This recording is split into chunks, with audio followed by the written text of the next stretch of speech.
Bien, bonjour à toutes et à tous. J'espère que vous m'entendez bien sur la plateforme, que vous avez un visuel avec le PowerPoint. Euh, Bienvenue donc à cette présentation, à ce web événement aujourd'hui, dont le thème est CarSource, la première GMAO connectée aux plateformes des 4 principaux organismes de contrôle. Je me présente, je suis Laurent Trussello, je serai votre animateur technique durant cette session. Et vous voyez dans le visuel Frédéric Boutier, adjoint à la direction commerciale, qui aura la lourde tâche, si je puis dire aujourd'hui, de faire cette présentation. Alors, quelques modalités pratiques. Déjà, on est dans un contexte un peu particulier, je dois dire, aujourd'hui, puisqu'on est sans doute un peu comme vous, confinés chez nous. Donc, soyez indulgents si vous rencontrez quelques problème technique de son ou peut-être de vidéo. J'espère que tout se passera pour le mieux. Si vous rencontrez des soucis, n'hésitez pas en tout cas à utiliser la messagerie ou le blog questions-réponses pour m'adresser les problèmes que vous rencontrez. Alors, d'ici quelques instants, Frédéric va prendre la parole.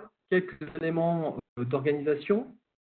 Comment cela va-t-il se passer? D'abord, 35, 40 minutes environ de présentation de Frédéric. Puis, nous aurons une petite pause qui nous permettra à la fois pour vous de préparer vos questions dans la messagerie instantanée ou dans le blog questions-réponses. Et puis, ça nous permettra également de vous proposer une enquête en ligne, un sondage qui nous permet de mesurer l'intérêt pour cette présentation. Et puis, donc, ensuite, nous entamerons 15 à 20 minutes de session de questions-réponses et j'espère que le thème en tout cas, vous inspirera et n'hésitera pas en tout cas à répondre à l'ensemble des questions qui seront posées. Eh bien, je crois que cette introduction étant faite, je vais directement laisser la main et la parole à Frédéric. Eh bien, Frédéric, à toi de jouer et je reprends la main tout à l'heure. Bonjour à toutes et à tous. Tout d'abord, j'espère que vous allez tous très bien en ces moments un petit peu si particuliers. On va essayer d'animer un certain nombre d'événements comme celui-ci au fil du mois d'avril et peut-être du mois de mai si ça continue. Et donc là, le sujet aujourd'hui, ça concerne les contrôles réglementaires. Et vous allez voir que sur ce sujet, puisque vous êtes nombreux, soit des clients, soit des prospects connectés, plus de 70-80 personnes, il y a beaucoup de sujets qui ont été approfondis par Karl. Alors, par rapport à ça, je vous propose le programme suivant. Rapidement, alors c'est vrai que pour les clients, vous connaissez Karl, mais pour les autres, vous connaissez un petit peu moins, donc je vais faire une petite introduction là-dessus. Et puis après, un certain nombre de perspectives, d'enjeux sur le sujet des non-conformités. Comment ça se passe avec CarlSource? Donc, on ira dans j'ai fait des petites captures d'écran, on verra comment ça se passe dans l'outil. Ensuite, vous verrez quelle est la typologie de nos clients qui utilisent cette fonctionnalité, cette option. Et puis après, ce sera à vous de poser vos questions, relayées par Laurent, que vous venez d'avoir juste à l'instant. Alors, quelques mots sur Carl Software. Avant tout, nous sommes un éditeur de GMAO et de gestion technique de patrimoine au sens large de gestion des actifs. Et donc, notre mission, c'est de proposer des solutions pour les utilisateurs terrain, donc les techniciens, les responsables de maintenance, les agents de méthode, la planification, etc., etc. On ne fait que cette activité, mais on fait partie d'un groupe, le groupe Berger Levrault, et au nom du groupe, on a plus d'une centaine de logiciels différents. Et nous, on couvre que la partie, on va dire, asset management, donc tout ce qui est en lien avec la gestion du patrimoine et la gestion des équipements. Alors donc, quelques chiffres, bon, rapidement, pour illustrer qu'on est là depuis effectivement plus de 35 ans, on est numéro 1 français sur cette activité en France, et on peut même dire en Europe, depuis 2007. 150 personnes, physiquement basées, vous voyez les locaux là, sur le nord de la région lyonnaise, le nord de Lyon, juste avant le tunnel Soufrière, que beaucoup connaissent. Et en moyenne, on fait environ 60 nouveaux clients par an, dans tous les secteurs d'activité. Et nos produits, c'est CarlSource, donc le logiciel maître, CarlTouch, qui est plutôt à destination des techniciens, des gestionnaires de magasins, CarlFlash, plutôt pour les gens externes au service de maintenance, pour émettre des demandes d'intervention, et CarlExpress, donc c'est quelque chose qui a été créé très récemment, pour créer des demandes d'intervention le plus simplement possible en quelques clics. Donc voilà un petit peu toute la panoplie de nos produits qui sont tracés ici. Alors voilà quelques exemples de clients depuis juin dernier. Donc vous voyez, c'est vraiment dans tous les secteurs d'activité, dans l'agro, dans la pharma, dans le tertiaire, dans le Metrolink, donc ça le métro de Dublin, le tunnel du Mont Blanc, enfin, vous voyez, c'est très très varié. Donc on est dans beaucoup de secteurs d'activité parce que il y a de la maintenance vraiment partout, bien entendu. Et donc pour couvrir ces aspects de maintenance, eh bien, il n'y a pas qu'en France qu'on travaille, on travaille aussi à l'étranger. Le logiciel de base étant 6 langues, on peut aussi rajouter des langues complémentaires, comme le chinois, le coréen, le portugais, le persan. Et on a des distributeurs internationaux. Et c'est pas rare que certains de nos clients français déploient des sites à l'international parce qu'on a ces langues disponibles. Et le plus lointain de nos distributeurs, c'est en Australie. Et donc, on a des références en Australie sur les îles Salomon et les îles Fidji. Voilà, ça fait un peu rêver. J'ai dit qu'il y avait plusieurs verticalisations, plusieurs utilisations. Alors, historiquement, Carl, on connaissait Carl sur le domaine industrie, donc c'est ce qu'on appelle Carl Source Factory. Mais après, ça s'est décliné dans d'autres sous-verticaux, comme la santé, le facility, qui est le tertiaire au sens large.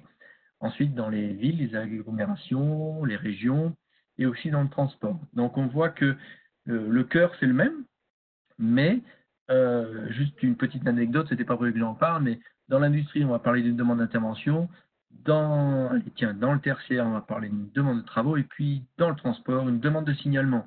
Et donc, il faut s'adapter à ces particularités métiers. Et donc, le logiciel permet effectivement d'avoir des appellations différentes en fonction du secteur d'activité. Bon, voilà. C'était rapidement sur Carl qui nous sommes. Bon, maintenant, on rentre dans le vif du sujet.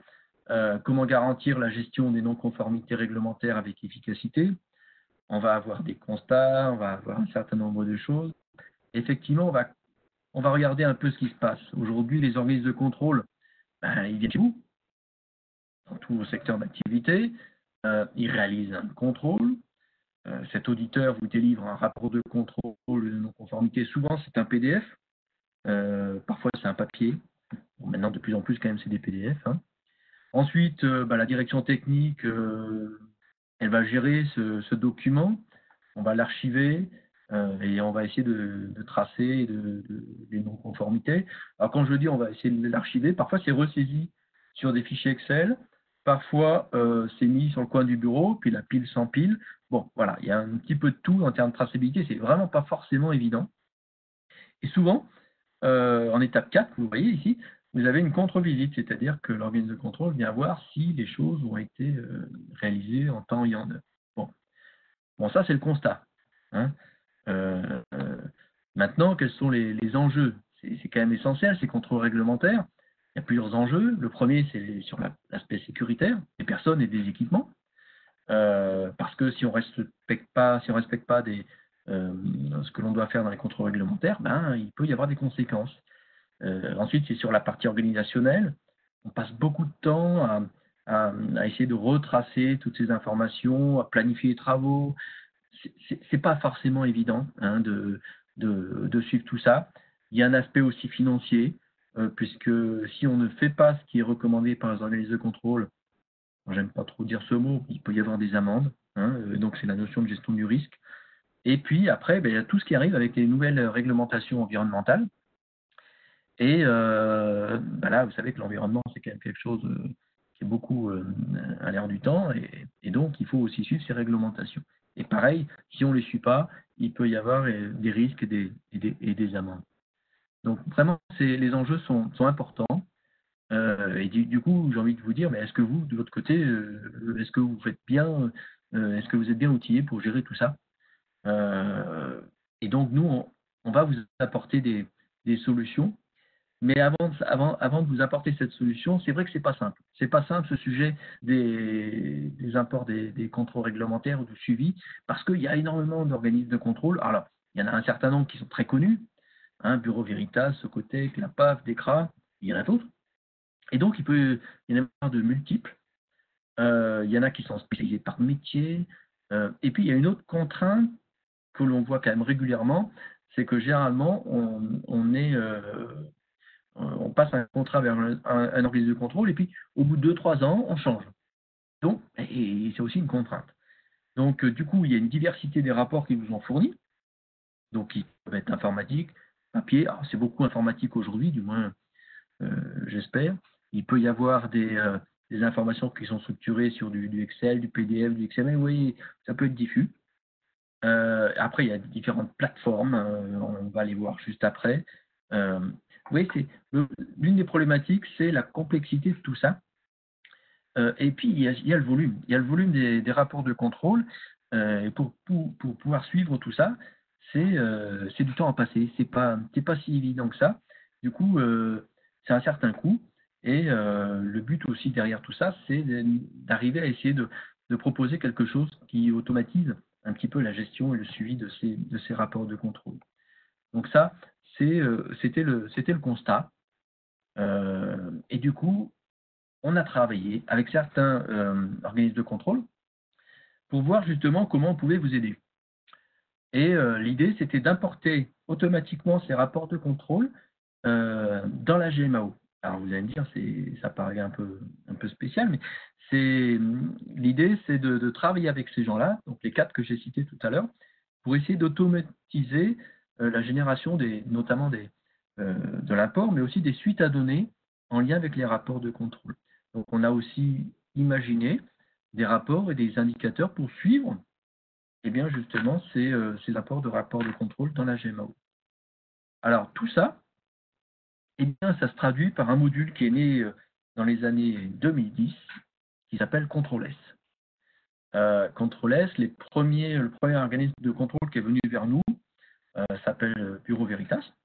Donc on a travaillé avec eux parce qu'ils se sont posés plusieurs questions. Ils se sont dit qu'il y avait un lien intéressant entre notre plateforme, parce qu'eux, ils mettent leur rapport de contrôle sur une plateforme, et pourquoi pas l'intégration avec une GMAO. Donc les premiers, ça a été Bureau Veritas, ensuite est arrivé la PAV, ensuite Socotec, ensuite DECRA.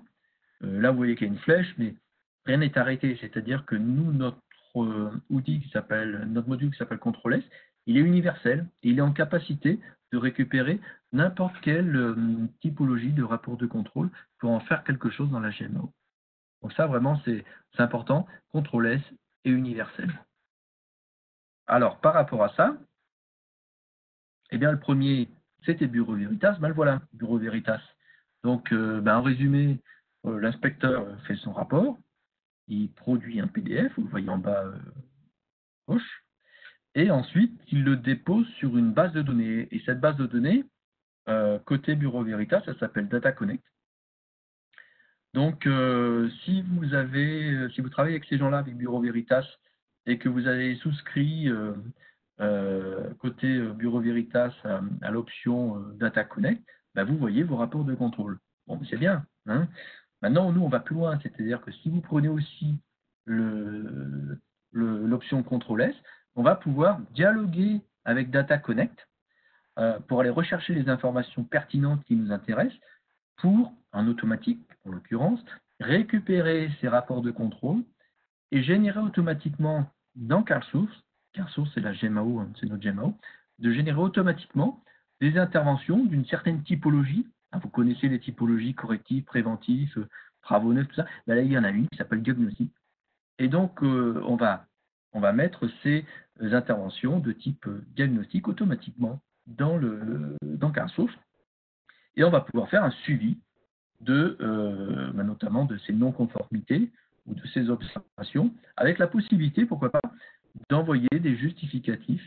On a un générateur de rapport BERT, pour ceux qui ne connaissent pas, c'est le générateur de rapport qui est câblé avec CarSource, qui permet de faire du reporting en analysant les données du produit. Et donc, on a créé dans cette option Contrôle S du reporting dédié à ça.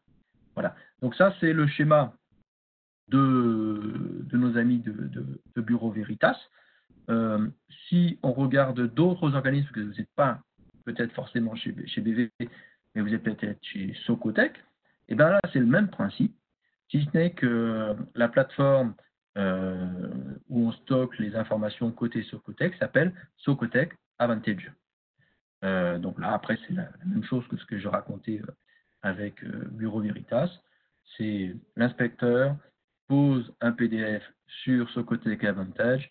Nous, avec Contrôle S, on vient regarder ce PDF et on le transforme en intervention de diagnostic. Au passage, bien entendu, je ne l'ai pas dit avant, mais le fameux rapport est stocké dans la GMAO en lien avec l'intervention. Oui, ça, il fallait quand même le faire. Ensuite, avec des gens comme l'APAV, vous voyez que là, c'est à peu près le même principe. Leur plateforme s'appelle Apogee One. Et donc là, il peut y avoir des traitements manuels automatiques. Vous voyez que la flèche n'est que dans un sens. Aujourd'hui, on a été peut-être un peu moins poussé avec ces gens-là qu'avec les deux autres. Maintenant, ça fait partie des innovations qui vont arriver, justement, de mettre à niveau, mais je reviendrai là-dessus plus tard. Mais en final, c'est pareil. Hein, les rapports de contrôle de la PAP deviennent des interventions de diagnostic dans Current Source, avec, pareil, du reporting derrière. Alors, un autre grand nom des organismes de contrôle, c'est DECRA. Ben là, c'est un peu pareil aussi. Hein. Donc là, vous voyez, ça s'appelle chez eux Sherlock Premium. Il s'appelle Sherlock, puis après, il y a une option dedans qui permet d'avoir un niveau en plus qui s'appelle Premium. Et voilà, donc si vous êtes intéressé par ces possibilités, voilà, il faut se rapprocher de ces organismes de contrôle et de voir qu'est-ce qu'ils proposent dans leur plateforme d'échange éventuelle avec des gens comme nous. Voilà. Et sinon, le principe est tout à fait le même. Mais, comme je l'ai dit en introduction, on a ces 4 organismes de contrôle, mais notre contrôle S, il est universel, et donc on pourrait prendre n'importe quelle autre donnée en entrée, que ce soit du XML ou du Excel, et on va utiliser notre plateforme pour intégrer en standard et de manière massive les rapports de contrôle dans la GMAO. Alors, ça ne nous empêche pas dans l'avenir de tisser de nouveaux accords, bien entendu, avec d'autres organismes de contrôle. Ça fait son fil de l'eau tous les ans. Hein. Tous les ans, il y a des contacts avec des organismes de contrôle. On n'est pas fermé, mais on sait et on a conçu Contrôle S, qui est le nom de cette option, pour être en capacité d'importer tout et n'importe quoi. On va dire. Alors, je ne devrais pas dire n'importe quoi, parce que s'il y a des organismes de contrôle qui nous écoutent, ils vont dire raconte n'importe quoi, justement. Donc, toutes sortes d'informations. Et quels sont les gains de tout ça? C'est d'avoir une plateforme qui est universelle, très souple, multi-format, multi-protocole. On peut gérer des volumes très très importants. Pour vous donner un ordre d'idée, on est en capacité d'intégrer une centaine de rapports de contrôle en moins d'une minute, 45 secondes précisément. Voilà, donc ça va très très vite, c'est très simple. Et puis ça facilite la vie des managers de maintenance, puisque du coup, ils ont une vraie traçabilité dans leur outil de GMO. On a des connecteurs dédiés avec certains partenaires. Donc, c'est des partenaires avec lesquels on va un peu plus loin. Donc, par exemple, Bureau Veritas, Socotec, où on a vraiment des choses qui sont très, très abouties. Il y a une très forte automatisation d'intégration de ces rapports de contrôle avec des choses qui peuvent être automatiques, programmables, etc. Bon, je ne vais pas rentrer dans tous ces aspects-là. Et on a ces fameuses suites à données, c'est-à-dire que ça ne s'arrête pas simplement sur l'import. On peut aussi réaliser des interventions qui dépendent d'autres interventions pour faire des suites à données. Donc ça, c'est vraiment très complet. Et là, on arrive vraiment sur des fonctionnalités propres à Current Source, puisque dans Current Source, on peut avoir une intervention, qui là sera de type diagnostic, et on peut faire une suite à données sur l'intervention. Voilà.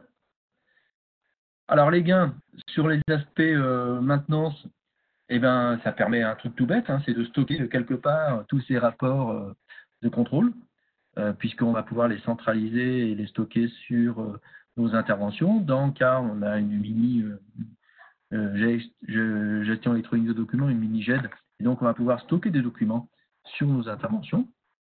Le côté traçabilité est très important. Côté pharmacie, et puis côté agroalimentaire, c'est beaucoup demandé.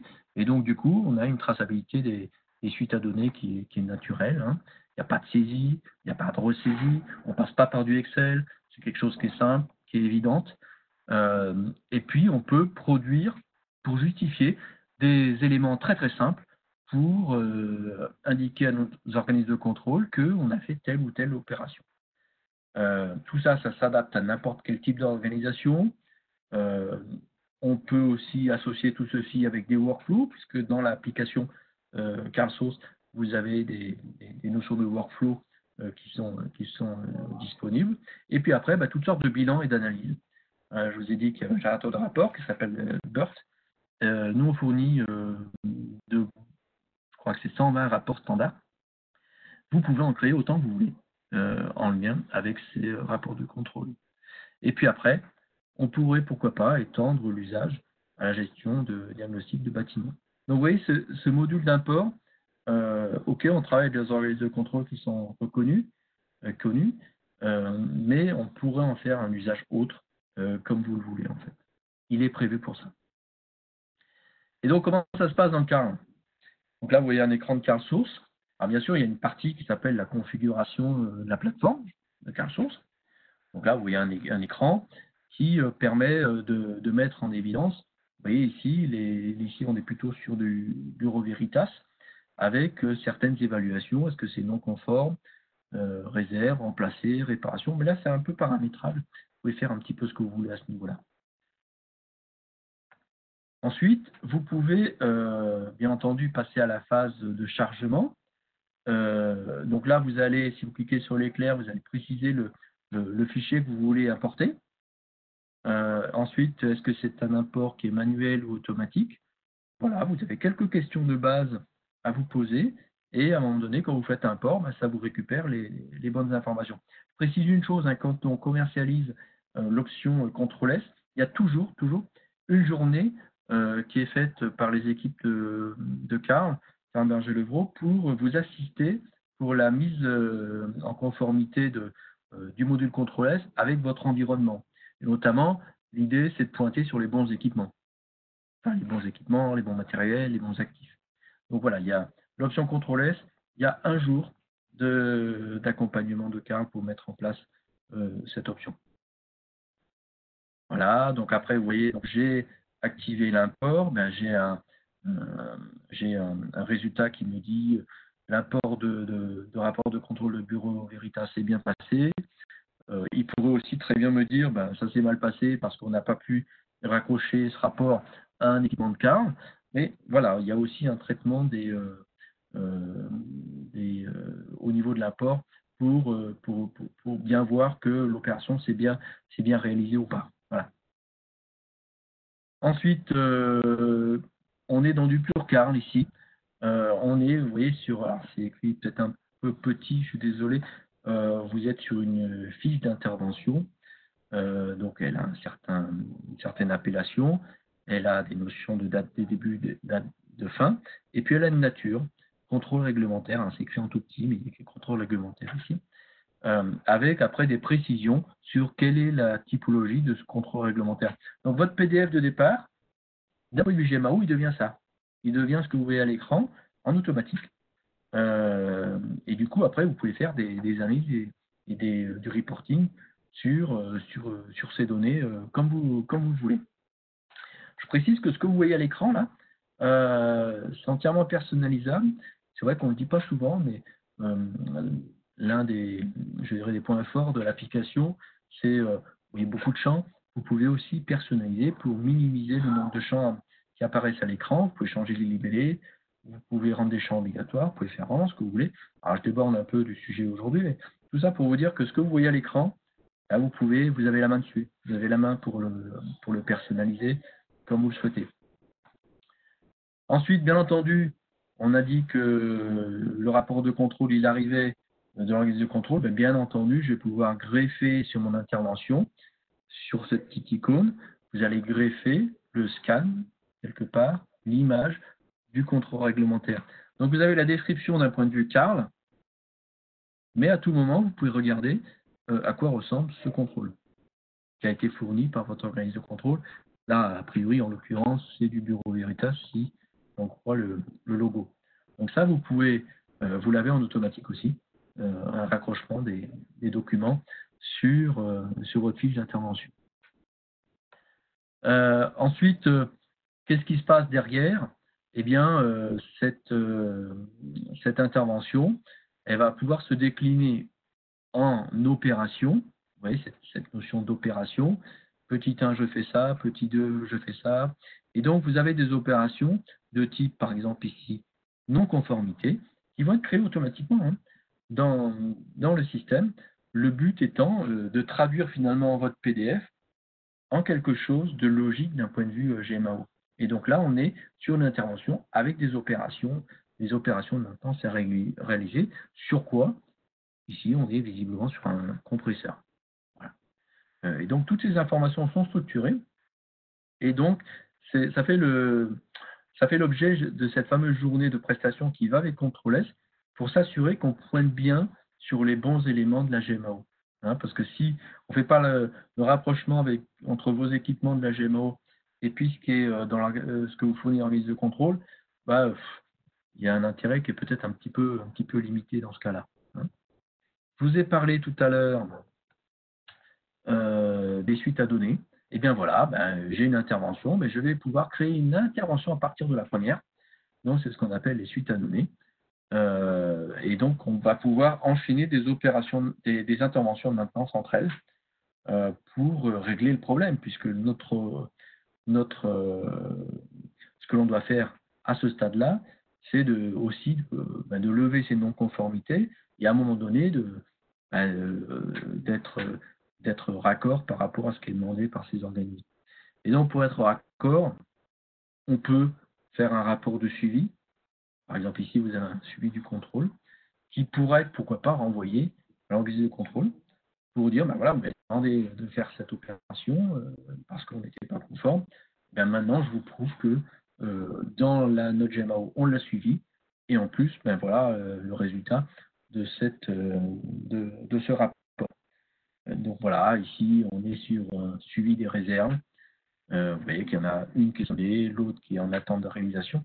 Ça vous donne aussi tous les éléments pour prouver, puis pour donner un état de situation.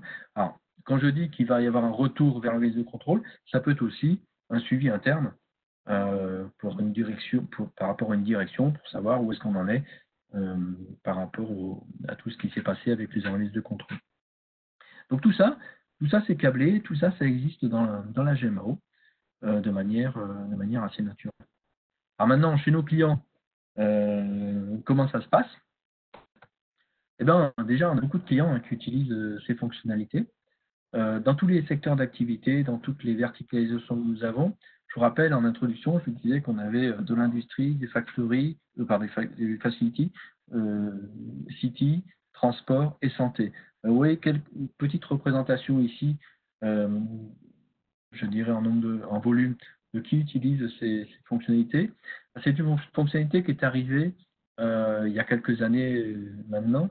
Donc tous nos clients ne sont pas forcément équipés, mais il y a une forte demande aujourd'hui sur les nouveaux clients. Parce que ce sujet est vraiment un sujet délicat en termes de traitement. Et donc, ce n'est pas rare de voir dans les nouvelles commandes, Carl, l'option Contrôle S qui est prise assez rapidement. Vous avez quelques exemples ici. Chez Safran, ils utilisent Contrôle S, l'apport des cartes de contrôle réglementaire, notamment pour gérer tout ce qui est bâtiment, facility, chez Safran. C'est la même chose au niveau des parkings Q-Park. Avec Socotec, on a des liens avec la SOR. Alors la SOR, c'est un très très gros client, puisque c'est 18 millions d'habitants français qui sont alimentés via la SOR. DECRA, qui est utilisé chez Ariane Go, l'APAV chez Pifto.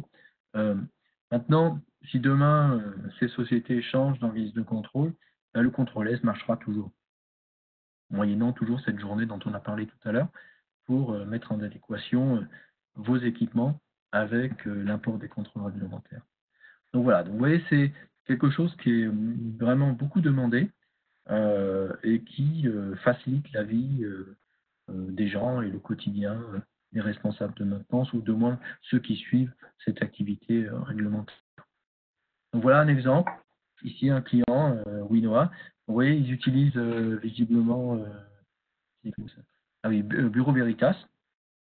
Et chez eux, ils utilisent Bureau Veritas essentiellement pour le contrôle réglementaire sur tout ce qui est porte auto, pont roulant, tout ce qui est électrique. Grâce à tout ça, ben, on voit que... Alors ça, c'est tiré d'une conférence qu'a fait Winoa sur ce sujet et d'autres. Et donc, ce qu'ils voient aussi derrière, c'est qu'il n'y a plus de papier et que tout est tracé dans la GMA. On a aussi d'autres clients qui ont fait des conférences sur ce sujet. Je pense à Ariane Espace à Vernon, qui a traité aussi ce sujet de l'import des contrôles réglementaires. Donc, vous voyez, c'est tout le monde, à son niveau, a des intérêts plus ou moins marqués pour l'utilisation de cette option. Et demain, qu'est-ce qui va se passer puisqu'on a commencé en 2010, hein, rappelez-vous tout à l'heure, tous nos connecteurs ne sont pas tout à fait au même niveau. Donc là, je parle pas de la première ligne, mais de la deuxième. C'est qu'on va essayer de faire en sorte que tous nos connecteurs aient le même niveau d'intégration et de prestation. C'est d'ailleurs arriver sur une homogénéisation des connecteurs par rapport aux différents organismes de contrôle. Quelque part pour que tout fonctionne un peu comme ce qui avait été imaginé avec le GATAS au départ. Honnêtement, globalement, on est proche. Hein.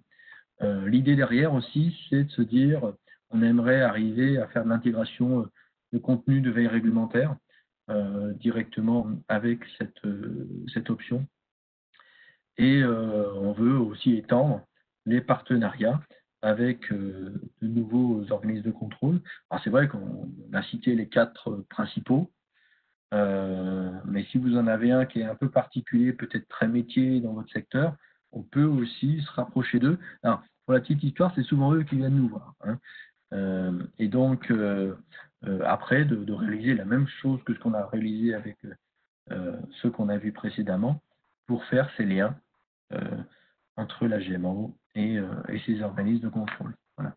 Ça suppose souvent aussi que ces fameux organismes de contrôle aient un moyen de dématérialiser quelque part sur un serveur, sur une base de données, leur rapport de contrôle. Ce qui se fait de plus en plus, il ne faut pas se leurrer. Hein. Donc voilà. Vous voyez, on a fait un petit peu le tour assez rapidement, une trentaine de minutes de je dirais, les concepts de ce que l'on propose au niveau de notre module qui s'appelle Contrôle S. Maintenant, je rends la main à Laurent pour la partie questions-réponses, mais je pense qu'il a aussi un petit questionnaire à vous faire passer. Laurent, à toi. Oui, merci Frédéric. Écoute, j'ai l'impression que ça s'est plutôt bien passé. J'ai échangé avec certains d'entre vous justement. Alors, je vais vous proposer un petit sondage, une petite enquête de satisfaction qui va ouvrir et qui va rester ouverte encore tout au long de la fin de cycle de questions-réponses. N'hésitez pas à y répondre. Merci pour vous, ça nous aide à nous améliorer. Et alors, il y a énormément de questions.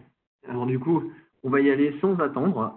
D'habitude, on met une petite musique, etc. Mais là, on va aller à l'essentiel puisqu'il y a énormément de questions. Il y en a encore d'autres qui arrivent. Donc, Frédéric, si tu es prêt, il va falloir être efficace parce qu'il y a du monde et il y a beaucoup d'intérêt autour de ce sujet et beaucoup de questions assez précises. Alors je suis prêt, mais tu vas m'aider aussi parce que tu connais un peu le sujet. Oui, c'est vrai. Alors, je vais t'aider si jamais il y a complété si nécessaire. Alors, première question. C'est des choses qui sont des degrés variables, hein, donc ça va un peu aller dans tous les sens, mais n'hésitez pas à continuer à poser vos questions, je les compléterai. Alors, première question. Allez-y. Est-ce que tu as évoqué, Frédéric, le fait que on allait créer des interventions de nature diagnostique et on pose la question de savoir si on peut changer le nom de diagnostic pour l'appeler, par exemple, levée de réserve. Est-ce qu'on peut changer le nom de la nature de l'objet qui est créé ou pas? Oui, oui. En fait, effectivement, c'est une typologie qui existe dans l'application. Si chez vous, ce terme diagnostic n'est pas parlant, on peut effectivement modifier les intitulés, puisqu'en fait, c'est une liste quelque part. Exactement. Alors, autre question. Alors, est-ce que le connecteur pourrait permettre d'importer des contrôles en lien avec les déchets industriels proposés par l'ADEME? Proposé par l'ADEME, c'est ça? L'ADEME. Bah oui, pourquoi pas? Parce que ce qu'on a dit tout à l'heure, c'est que ce module était universel. Alors, je suis désolé, il y a un avion qui passe au-dessus de chez moi. C'est un connecteur qui est universel et effectivement, on peut importer toutes sortes de choses, y compris des choses qui viendraient d'ailleurs, comme vous dites, via l'ADEME. Après, il faut regarder sous quel format peut vous fournir cet organisme les données.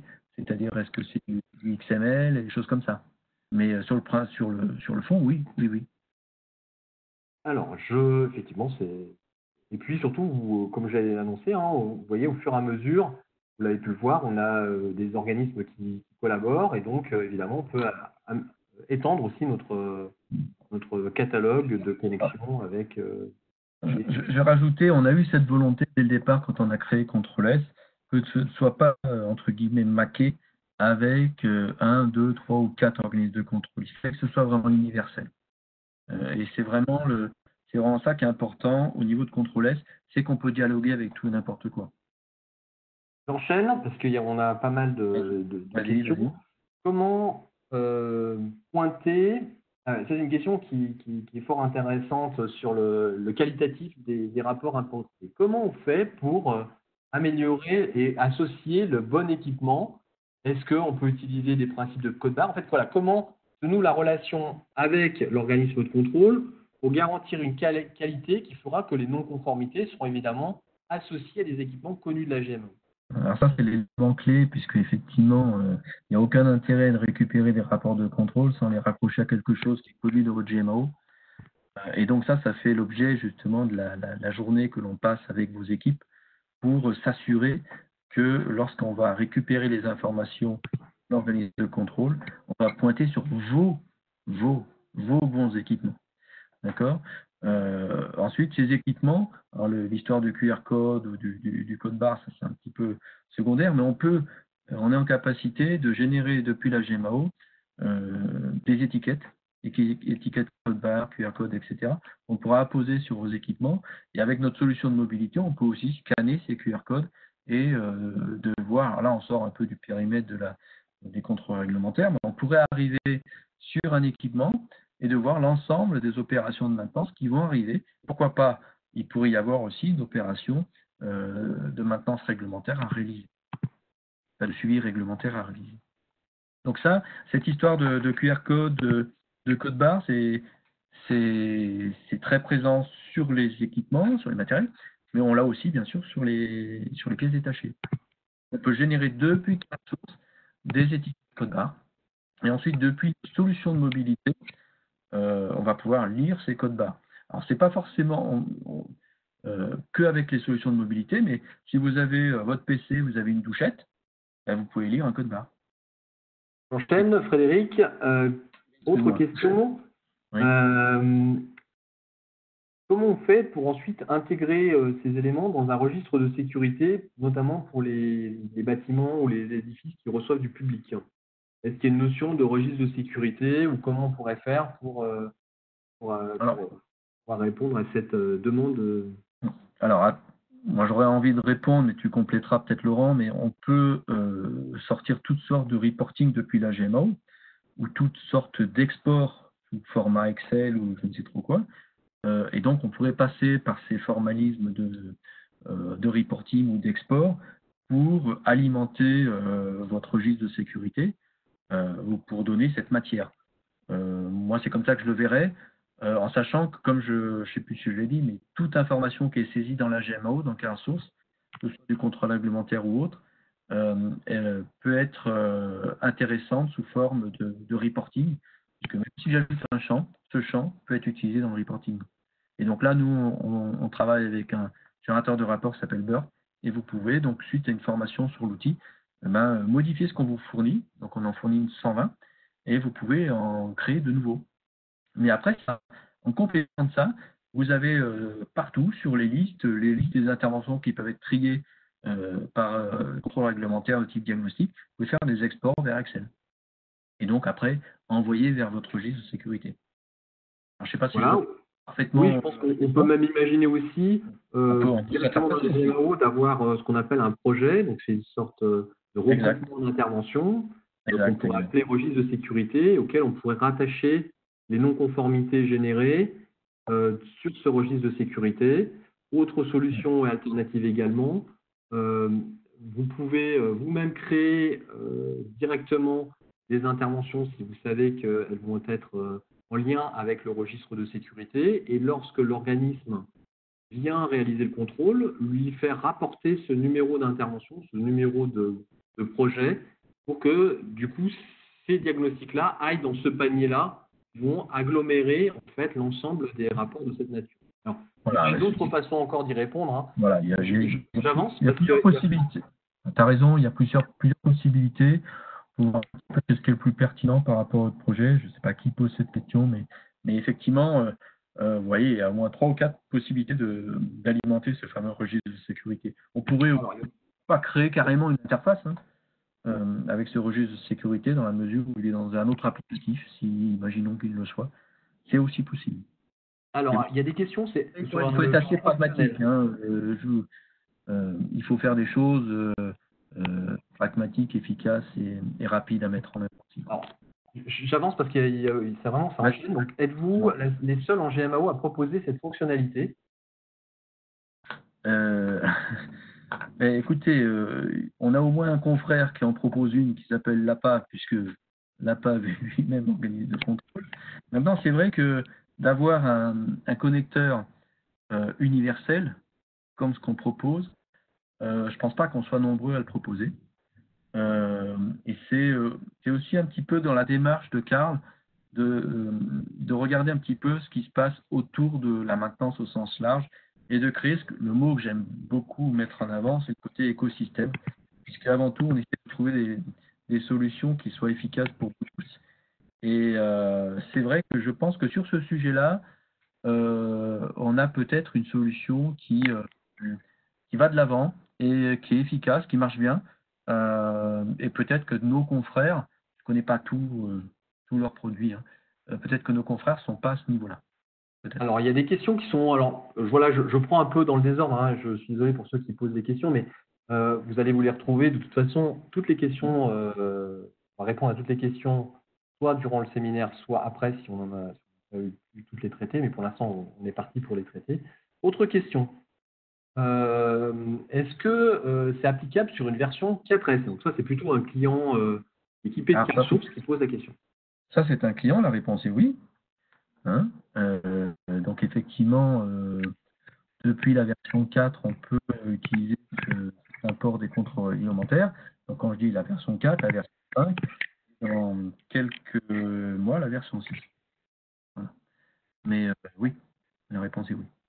Alors après, peut-être pour être très précis, pour les connecteurs DECRA et ce côté qui sont très récents, du coup, ça sera plutôt l'utilisation à travers une version 6 qui sera mise à disposition. Oui, c'est vrai que j'ai répondu un petit peu rapidement parce qu'effectivement, je faisais référence à l'historique de l'import des contrôles réglementaires avec Bureau Veritas. Mais effectivement, les organismes de contrôle qui sont très récents, on ne va pas les mettre sur une version ancienne, entre guillemets. Maintenant, sachez, pour ceux qui posent cette question de version, qu'il y a des propositions de mise à jour de 4X vers 5, etc., etc. Tout ça, si vous souhaitez faire évoluer votre version, vous passez par le site support. Donc là, je parle à nos clients.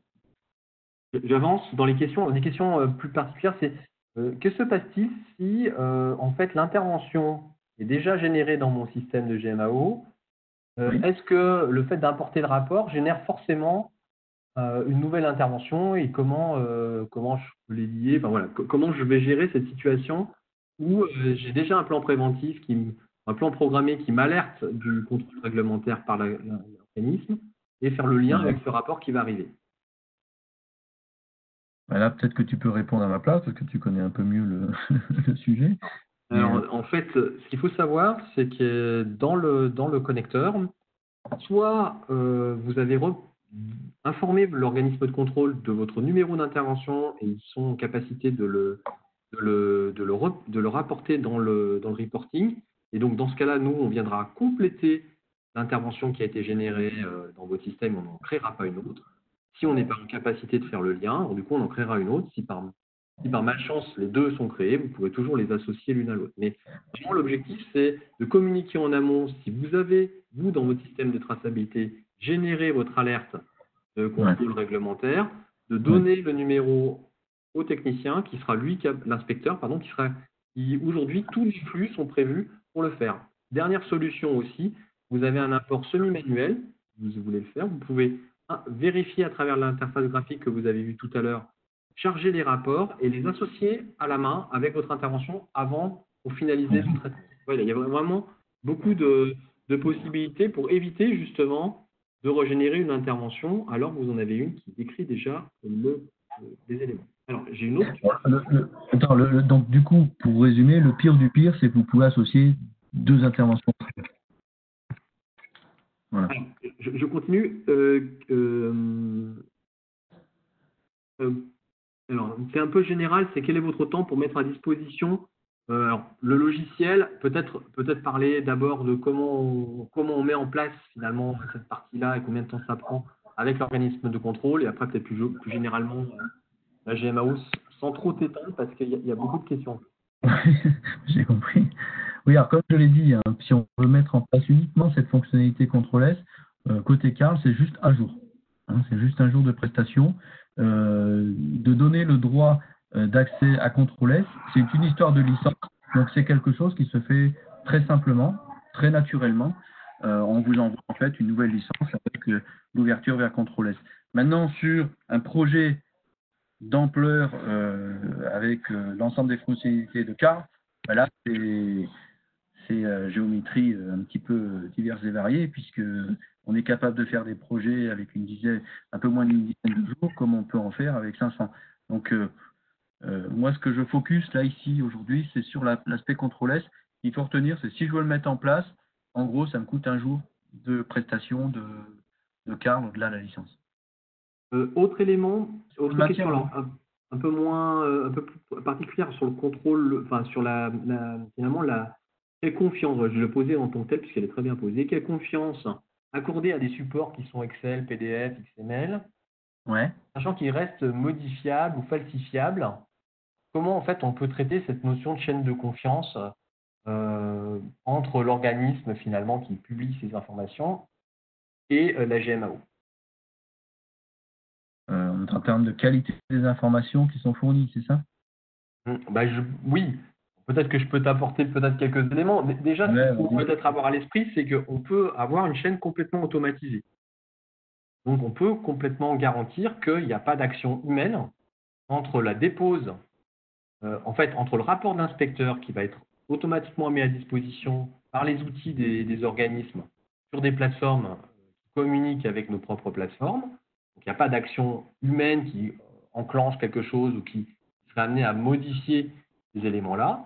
Et ensuite, on peut avoir un tunnel complètement automatisé qui permet de charger et de créer des informations en automatique et donc d'éviter du retraitement. Une fois qu'elles sont dans le Carl, alors évidemment, il y a plusieurs choses qui peuvent se produire. Une personne pourrait, avec des droits suffisants, modifier, supprimer, retoucher les rapports. Dans ce cas-là, on peut activer des niveaux de traçabilité dans l'application elle-même pour maintenir ce niveau de confiance et garantir qu'évidemment, il n'y a personne qui est venu altérer les données en tant que telles.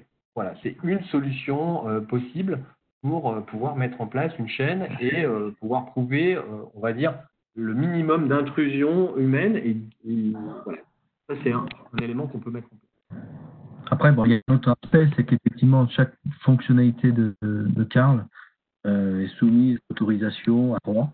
Ça rejoint un peu ce que dit Laurent, mais tout le monde ne peut pas faire n'importe quoi dans l'outil. Tout à l'heure, quand je montrais, quand on appuie sur le bouton d'import, on peut contrôler qui a le droit d'appuyer sur le bouton d'import. Alors, d'autres questions. Alors, une question qui consiste à dire, est-ce que par rapport à la plateforme que l'on a mis en place, on pourrait récupérer les suites à données dans une autre GMAO? Ben, pourquoi pas? Pourquoi pas? On peut effectivement du coup exporter les informations pour les envoyer vers une autre GMAO. Je pourrais même compléter, on peut même imaginer, alors c'est pas fait, mais c'est des discussions qu'on a avec certains organismes de contrôle sur le fait de renvoyer sur leur plateforme l'état de traitement de la suite à données. Donc ça, c'est des choses qui sont en discussion. Ça pourrait être intéressant justement de voir si c'est quelque chose qui intéresse vous, clients, de ce genre de choses. Si vous y trouvez un intérêt, ça peut faire partie des éléments, en tout cas, c'est des éléments qui intéressent les organismes de contrôle, puisque ça leur permet indirectement de pouvoir ensuite faire de l'analyse sur les taux de traitement des non-conformités par secteur d'activité. Voilà, ça peut être quelque chose qui peut être intéressant aussi à mettre en place. C'est une question qui est assez pertinente et c'est vrai que ça fait partie, on ne l'a pas mis dans l'un des derniers qui était un peu les innovations à venir, mais ça fait partie des réflexions effectivement, parce qu'il n'y a pas que CAR, hein, et de se dire, si je dois donner des informations à une autre GMAO, dans quelle mesure ça peut se faire. Techniquement, maintenant, il faut étudier le comment. Mais oui. On peut même imaginer, peut-être que c'est le cas de certains d'entre vous, dans des gestions de facility management, qui ont des tiers qui réalisent la levée des réserves, c'est-à-dire que ce ne sont pas les acteurs de la maintenance du site qui les réalisent. Dans ce cas-là, on a des solutions où on passerait, non pas direct, soit on passerait par la GMAO, soit on pourrait leur proposer d'aller dans des outils mobiles, simples, et donc de transférer les suites à données directement dans nos outils mobiles dont a parlé en entrée de séminaire. Je pense qu'il n'y a pas de contre-indication à ça. Maintenant, il faut regarder les modalités de mise en application de la chose. Mais côté CAR, on est complètement ouvert pour d'une part dialoguer avec d'autres systèmes ou d'échanger avec d'autres systèmes. Autre question. Alors, peut-on effectuer une recherche dans les rapports eux-mêmes? Une fois qu'ils sont importés? Une fois qu'ils sont importés. Oui, après, une fois qu'ils sont importés, ils ont en fait une structure d'intervention, on va dire CAR, et je peux rechercher par rapport à la typologie, par rapport à toutes sortes de critères. Je peux rechercher mes interventions sur un certain type d'équipement, éventuellement, de certaines typologies. Donc oui, après, on bénéficie avec Carl de toute la puissance de recherche des informations. Une fois que l'information elle est dans la base de données, il y a tous les éléments pour la rechercher. Il y a tous les éléments. Exactement. En fait, il faut comprendre c'est que le rapport. Mais il y a plein de choses. Finalement, le rapport PDF issu de la compilation des informations de l'inspecteur, en fait, se retrouve morcelé en attributs que l'on vient stocker dans l'immense majorité, en tout cas tous ceux qui ont un intérêt, comme la préconisation, comme le détail évidemment de l'observation de l'inspecteur, etc. On vient les répartir dans des attributs dédiés, de l'article de loi auquel l'article de décret auquel il s'est. On l'avait un tout petit peu là sur un. Oui, voilà, on l'avait un tout petit peu sur, peut-être pas sur celui-là, mais ici, vous voyez que sur l'intervention qui est déclinée en opération, on retrouve le détail de l'équipement, mais après, vous voyez qu'il y a un certain nombre de champs qui sont accessibles et qui sont aussi critères de recherche. Donc oui, après, votre PDF, quelque part, il est morcelé en micro-champs dans la GMAO et tous ces champs sont interrogeables. Alors, encore une question, tu me permets, je suis désolé Frédéric, mais c'est vrai que je trouve que c'est intéressant parce qu'il y a beaucoup de participants connectés qui peuvent avoir des précisions. Alors, autre question sur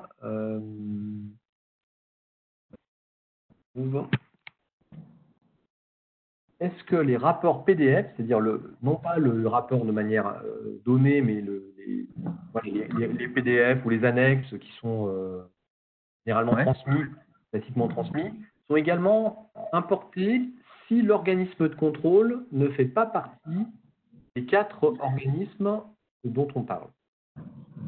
Donc là, ici, on a un exemple. C'est pour ça que je m'attendais à la question. On a un exemple, effectivement, d'un rapport de contrôle avec un organisme qu'on a cité, qui est Bureau Veritas. Effectivement, en pièce jointe, on peut voir le rapport de contrôle originel. Maintenant, si ce n'est pas un des 4 que j'ai cités, la réponse est oui, parce qu'en fait, on peut associer à une intervention n'importe quel type de document. Après, si on je peux même compléter si tu veux, Frédéric. En fait, très récemment, parce que là je reconnais une question de client, très récemment, c'est-à-dire pour ne pas citer depuis le début d'année, en fait, 2020, on a fait une évolution du connecteur standard. Donc vous avez vu, il y a des connecteurs dédiés, et il y a un connecteur standard, et ce connecteur standard peut importer également les pièces jointes. Donc si vous importez vous-même depuis un autre organisme, ou que vous générez vous-même pour des questions diagnostiques un fichier Excel ou XML et que vous IP avec les pièces jointes, alors à ce moment-là, on sera capable de faire l'association automatique. Donc ça, c'est une évolution assez récente du connecteur standard pour justement se rapprocher des connecteurs dédiés qui permettaient déjà cette approche. Oui, donc là, on le voit ici, je suis reparti sur la PAF qui est un connecteur standard et on voit effectivement que le PDF vient se relier à l'intervention. Voilà. Alors, est-ce qu'il y a d'autres questions? Oui, alors j'en ai d'autres. Alors j'ai des questions qui vont assez loin, qui dépassent parfois le cadre strict de la gestion réglementaire, mais non, mais de toute façon, sachez qu'on répondra à tout le monde. Je vais les garder un peu plus tard encore. J'ai encore 2-3 questions un peu techniques, je vais les poser. On va même prolonger un peu de 5 minutes, parce qu'il y a encore quelques questions. Vas-y. Peuvent encore. Alors, on n'a pas évoqué la partie restitution et analyse des non-conformités. Peut-on coupler une base de data mining pour analyser des ratios, des temps et mettre en place de l'amélioration continue? Oui, comme je l'ai dit tout à l'heure, en fait, toute information qui est renseignée alors, par rapport des contrôles réglementaires ou non dans la GMAO, on peut faire toutes sortes d'analyses derrière. On peut effectivement parler de data mining, on peut aussi parler d'analyse multidimensionnelle, mais là, c'est un peu du côté du client, voir un peu ce qu'il veut faire. Et sachez que la base de données, il peut l'interroger comme il veut. Il y en a des clients qui interrogent la base de données avec du BO, du Cognos, etc. etc. Ça, chacun fait un petit peu ce qu'il veut au niveau de l'interrogation, on va dire. Après, ce qu'on peut peut-être rappeler aussi, c'est que déjà en standard, il y a déjà des rapports. Il y a déjà des rapports, je l'ai déjà dit. Et d'autres qui peuvent être simplement, on a des fonctions qui permettent de trier, de présenter les informations pour les envoyer tout simplement dans Excel si vous voulez faire d'autres traitements. Juste le générateur de rapport, pour bien situer, en fait, on est sur un générateur de rapport open source. Et donc, nous, on fournit 120 ou 130 rapports. Et on fait un transfert de compétences sur cet outil sur une durée de 2 jours. Et vous pouvez modifier ces rapports, en créer d'autres, en sachant que depuis la version 5, donc qui est celle qui est commercialisée aujourd'hui, vous avez aussi un assistant pour créer vos rapports depuis l'application CARL pour éviter de rentrer directement dans l'outil de reporting. C'est-à-dire que dans les listes, etc. Allez, 3 dernières questions. Les observations non-conformités sont généralement détaillées dans les textes réglementaires. Comment on peut les retrouver sur les opérations qui ont été générées? Alors là, il faut que tu m'aides, Laurent. Là, du coup, en fait, c'est fait naturellement puisque l'information du texte d'origine est reportée dans les rapports et donc on vient les stocker. Tu montres l'illustration du détail de l'opération de non-conformité un peu plus loin. C'est ce titre, non? Non, un peu plus loin. On va pouvoir les retrouver dans le chapitre. Ça va dépendre comment vous nous êtes retourné les informations, mais on peut récupérer fonction des organismes, suivant comment ils nous retournent cette information, on peut la retourner dans un attribut qui est le chapitre. Et donc ça va dépendre du qualitatif retourné par l'organisme de contrôle. Mais on a tout à fait les attributs pour récupérer le numéro du texte du décret associé à la non-conformité. On n'a pas parlé des observations récurrentes ou ce genre de choses. Autre question? Laurent, dans les exemples que j'ai montrés, ça serait où? Ce serait dans le champ commentaire qu'on a là ou... Dans celui d'après, là. Enfin, avant, pardon, remonte un cran. En fait, là, dans la partie diagnostic, voilà, dans le cadre qui s'appelle... Ah, ici, d'accord, pardon, excusez-moi. On va retrouver ici, on peut retrouver le chapitre de la réglementation. Là, ici, voilà, c'est là. Il n'a pas été reporté, mais s'il est reporté par l'organisme, c'est dans cet endroit-là qu'on va récupérer, évidemment, l'information. On retrouve, voyez, le numéro du signet du rapport, le numéro de réserve dans le rapport. Donc, on a vraiment le lien avec le rapport. Ouais. Il y a une autre question. Est-ce que, une question, si nous gérons les interventions non réglementaires, peuvent-elles être organisées sur avec votre plateforme?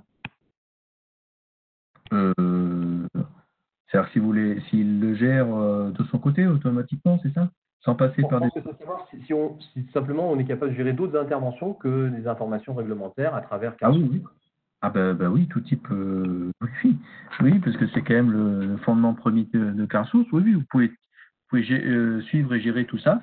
Vous pouvez même créer des typologies de maintenance comme vous le voulez, comme on l'a dit tout à l'heure avec Laurent, pour suivre vos interventions directement dans CarSource, sans pour autant passer par des organismes de contrôle. Oui, vous pouvez le faire. Oui, alors, il y avait des questions sur les rapports, est-ce qu'on peut en présenter plus, tout ça. C'est vrai qu'en séance, ça va être un petit peu compliqué, mais vous avez on pourra vous envoyer des illustrations. On fera. Pour dire que pour ceux qui le demanderaient, n'hésitez pas, on pourra vous envoyer le PowerPoint, mais que très prochainement, vous recevrez un accès en vidéo à l'ensemble de cet événement pour pouvoir le partager avec d'autres si vous le souhaitez. Et puis, pour terminer, des questions plutôt prospectives, il y en a deux qu'on peut regrouper. C'est une, est-ce qu'il y a un lien avec les maquettes numériques? Aujourd'hui, les maquettes numériques qui sont émises dans des processus BIM. Et je vais la grouper. Que va apporter, puisqu'il y a des communications que l'interlocuteur nous remonte, il y a eu des communications autour du partenariat avec Adonis qui fait de l'IoT. Qu'est-ce qu'il y a autour du lien avec la maintenance préventive connectée Alors, on sort un petit peu du thème d'aujourd'hui, mais effectivement, on a des chantiers, des travaux qui sont en cours, effectivement, sur un certain nombre d'innovations. On parle des maquettes numériques, du BIM. Effectivement, on est en capacité d'intégrer des maquettes numériques et de les visualiser dans CARL. Comme par ailleurs, on est capable d'intégrer et de visualiser des SIG dans CARL. Comme par ailleurs, on est capable de matérialiser des plans dans CARL. Et aussi tout ce qui est objet connecté, tout ce qui est intelligence artificielle, tout ce qui est réalité augmentée. Tout ça, ça fait partie d'un panel, certaines choses qui sont aujourd'hui au catalogue, d'autres qui vont y arriver dans très peu de temps. Mais oui, on discute et c'est important pour CARL aussi d'être à la pointe de ces technologies, de ces innovations. Donc, par exemple, pour revenir sur le premier truc que tu as dit, c'était le BIM. Oui, on a des choses qui peuvent être très intéressantes à montrer, notamment avec ce qu'on a fait, par exemple, avec les HCL. On fait beaucoup donc les hospices civils de Lyon, on fait beaucoup d'événements avec eux pour illustrer les capacités de CARL par rapport à cette thématique. On travaille sur les objets connectés avec des gens qui font du tri-bagage, par exemple, au port de Lyon ou ailleurs. Sachez que vraiment, c'est quelque chose qui est très, très important chez CARL, d'être vraiment focusé sur ces innovations pour vous apporter à vous, dans le quotidien, aujourd'hui, demain et après-demain, des solutions pragmatiques par rapport à ces nouvelles technologies. Donc, ce n'est pas des sujets qu'on ignore, c'est des sujets sur lesquels il y a beaucoup d'équipes qui travaillent, dont Laurent, qui a fait l'amitié d'être l'animateur un peu aujourd'hui, et qui, pour nous, vont déboucher sur des offres particulières pour le suivi de ces innovations. C'est vraiment quelque chose d'important parce que, comme je l'ai dit en introduction, effectivement, on est numéro 1 sur l'activité GMAO, mais au-delà de ça, il faut aussi écouter tout ce qui se passe dans le le domaine de la maintenance. Et ces thématiques sont vraiment des choses qui reviennent régulièrement maintenant. Et donc, on a des réponses très, très précises là-dessus. Alors, je résiste pas. Là, pour répondre, continuer. Pour continuer. Il y a encore deux questions. Alors, attends, Laurent, la personne qui pose cette question, je pense qu'il faudra répondre un petit peu en dehors, un petit peu en complément par rapport à aujourd'hui. Bien sûr. Effectivement, alors je résiste pas, si Frédéric, tu es d'accord, on a encore beaucoup de personnes connectées, il y a encore quelques questions, je préfère les poser puisque finalement on a encore un petit peu de temps, au moins ils pourront avoir la réponse. Parce que je trouve qu'effectivement c'est intéressant d'aller aussi dans les détails. Alors, on va reprendre un peu moins de hauteur, on va revenir vraiment sur le focus de ce web séminaire qui est le connecteur avec la partie GMAO. Toutes les remarques d'un rapport d'un organisme de contrôle ne débouchent pas forcément sur une non-conformité. Et dans ce cas, est-ce qu'il est possible d'avoir quand même une remarque sans suite à donner? Une excellente question. J'aurais envie de dire oui. Il suffit d'avoir cette possibilité de la typer dans la GMO. Comme on l'a dit tout à l'heure, dans la GMO, il y a énormément de possibilités de paramétrage et de listes possibles sur lesquelles vous avez la main. Il suffit d'avoir une typologie qui réponde à ça. Je vais même aller plus loin, en fait. Ce que tu expliques, c'est qu'en fait, c'est déjà prévu dans le connecteur. Et au tout début des écrans que tu as présentés, Frédéric, il y en a un où on a vu un écran de configuration où par organisme de contrôle, on peut choisir l'évaluation qui est donnée par l'organisme de contrôle et le lien que l'on en fait dans la GMO. Donc là, il faudrait remonter encore sur quelques écrans avant. Je ne sais plus où il est. Voilà, encore un. Voilà. Et donc là, par exemple, ça nous permet, si vous avez un dialogue avec l'organisme de contrôle, il peut donner ce qu'ils appellent cette évaluation dans son rapport. Par défaut, s'il n'a pas d'évaluation, on va le traduire par exemple directement par une non-conformité. Mais on peut très bien dire que dans l'année ou en fonction d'une appréciation qui est notée, il peut lui mettre par exemple observation. Et en fonction de cette valeur, on pourrait non pas créer une suite à donner, mais simplement une opération qui trace sur l'équipement que l'inspecteur a fait un contrôle, mais il met une observation qui ne nécessite pas de suite à donner ou traduire des suites à donner sous forme de demande d'intervention et pas d'intervention. Donc, oui, on a cette gradation qui permet de pouvoir vraiment prendre la totalité de l'information, de la substance du rapport et pas uniquement les non-conformités. Ça, c'était une des questions que je trouvais assez pertinente. Oui, c'est intéressant, c'est effectivement intéressant. Ouais. Une autre question plus générale, ça vient plutôt des clients. Tu parlais qu'on avait effectivement une mobilité qui s'appelait Carl Touch pour vos techniciens. Comment se passe le lien en fait entre du coup cet import de rapport de contrôle et Carl Touch? Est-ce qu'il y a une continuité? Voilà, comment ça marche? Alors effectivement, c'est une bonne question.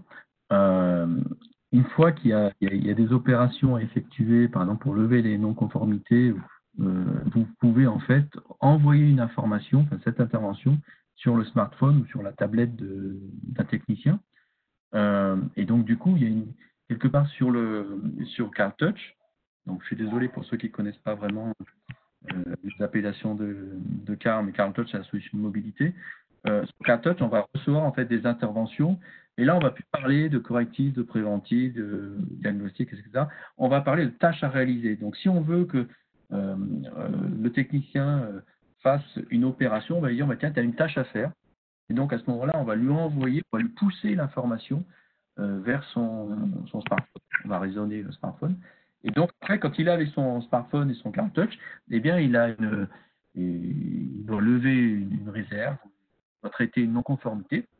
Et bien, il va in situ, il va au pied de son équipement, de son actif, il va faire ce qu'on lui demande de faire, et plutôt que revenir, c'est ça l'intérêt de Carl Touch, plutôt que revenir, ensuite continuer son intervention, etc., sur un écran de Carl Source, ben, il va pouvoir, à partir de son téléphone, directement, alors c'est dommage, je pourrais presque vous le montrer, il va pouvoir directement dire j'ai remplacé telle chose en conformité avec ce que me demandait la PAV. Et donc, sa voix va être retranscrite en caractère. Donc ça, c'est intéressant parce qu'on s'aperçoit que beaucoup de gens n'aiment pas forcément taper du texte. Et donc, la mobilité, ça sert à ça. Et du coup, il va pouvoir aussi prendre une photo, prendre un certain nombre de choses pour alimenter le compte-rendu d'intervention. Et ça, il le fait non pas sur Carl Source, mais sur son téléphone. Sur son téléphone directement ou sur sa tablette. Et là, c'est un gain de temps. Alors, particularité aussi de Carl Touch, alors je déborde un peu de ce qui était prévu aujourd'hui, Ça fonctionne en mode connecté et déconnecté, c'est-à-dire qu'à un moment donné, il a une information comme quoi il doit consigner son intervention et faire son compte rendu de type diagnostic sur son téléphone. Il capte pas, c'est pas grave, il va pouvoir quand même enregistrer son compte rendu, puis dès qu'il va retrouver le réseau, ça va venir synchroniser automatiquement. Sans faire du push ou je ne sais trop quoi, ça synchronise automatiquement avec un source. Et ça, vraiment, c'est une facilité, c'est vraiment du confort pour les techniciens.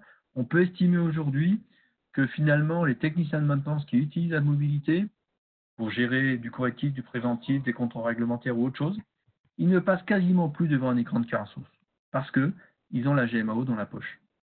Donc ce type d'appareil, donc là je suis sur un smartphone classique, il existe des appareils beaucoup plus durcis, des tablettes durcies avec IP65, 67, 69, enfin bon voilà, il y a énormément de possibilités. Et donc là, par rapport à ça, on peut vous préconiser des matériels. Bon, j'ai un peu débordé. Voilà, je pense qu'on a quand même été complet. Il y a quelques autres questions qui sont posées, qui peuvent être un peu plus générales. Et donc, dans ce cas-là, je pense qu'on reviendra vers vous pour vous présenter évidemment une gamme qui est plus étendue que simplement cette partie connecteur, puisqu'il y a des questions qui vont un peu en périphérie. Simplement aussi pour donner encore une autre illustration. Aujourd'hui, toutes ces non-conformités, elles peuvent être automatiquement géopositionnées sur un territoire ou sur des plans. Et donc, on peut complètement imaginer que l'ensemble des non-conformités qui sont importées seront disponibles soit sur des cartes, soit sur des plans. Et donc, on peut aussi restituer graphiquement la position des non-conformités non levées directement en partant de vos plans DWG ou de votre SIG, si vous avez ce genre d'outils. Ça peut être intéressant, ce que tu dis, effectivement, de prépositionner sur une carte toutes les non-conformités. Pour optimiser, pourquoi pas aussi le déplacement. Et ça se ferait automatiquement dans la mesure où votre équipement, c'est lui qui est géopositionné sur une carte ou sur un plan. Et donc, automatiquement, les interventions qui sont générées sur ces équipements deviennent elles-mêmes automatiquement géopositionnées. Et donc, ça ne demande aucun effort, entre guillemets, dans la mesure où vos équipements sont positionnés. Donc, ça étend encore plus le niveau d'information. Et donc, on pourrait très bien tout à fait dire, sur un étage d'un bâtiment hospitalier, les non-conformités électriquement levées, on pourrait les rendre visibles, les colorer, etc. Oui, par rapport à des thématiques. On peut imaginer beaucoup d'autres éléments. Eh bien, écoutez, on pourrait encore aller encore plus loin. On a encore plus d'une quarantaine de personnes qui participent et qui échangent avec nous. Écoutez, je vous remercie en tout cas pour vous êtes inscrits, pour avoir participé. J'espère vraiment que cet événement vous aura permis d'avoir des informations utiles et intéressantes. Je remercie Frédéric pour son brillant exposé. Et puis, je vous dis à très bientôt. Nous allons sans doute proposer très prochainement une autre série d'événements dont tu parlais. Et donc, nous n'hésiterons pas à vous en faire part et nous vous inviterons, si celui-ci vous a plu, à participer. Et ce sera avec un grand plaisir. Voilà, on va essayer d'organiser une nouvelle thématique assez prochainement. N'hésitez pas à venir nous revoir, et puis je conclurai en disant prenez soin de vous et puis restez chez vous, comme on dit à la télévision. Je suis content que ça se soit bien passé parce que c'est pas forcément évident avec les réseaux et les enfants et tout ça. Mais en tout cas, à très bientôt sur les ondes de Carl, on va les appeler comme ça. Et on va vous proposer de nouveaux événements très rapidement, j'espère. À très bientôt. Merci. Au revoir. Merci Laurent. Merci à tous. Au revoir.